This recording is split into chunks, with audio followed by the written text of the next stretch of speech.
Today's case discusses child custody under the Guardian and Ward Acts 1890. The judgment focuses on whether custody belongs to the adoptive mother or the real biological parents.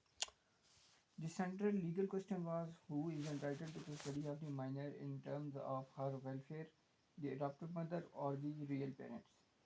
The minor had initially been living with her paternal uncle and his wife under an adoption deed.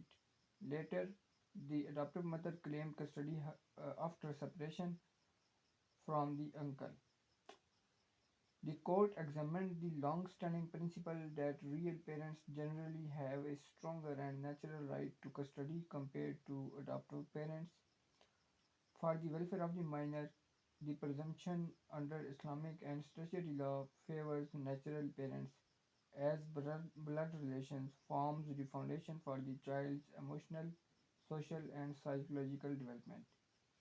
The court noted that the petitioner had no blood relationship with the minor. Meanwhile, the adoption deed clearly recognized the paternal uncle as the adoptive parent, not the petitioner. The court further held that the petitioner's claim had no real backing under the Sharia, as adoption cannot supersede the natural right of biological parents.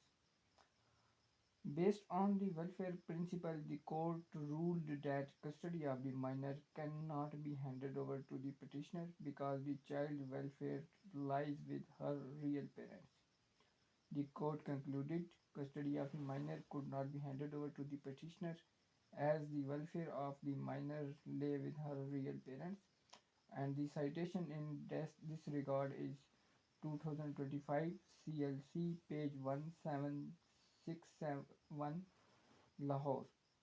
I repeat, 2025 CLC page 1761 Lahore.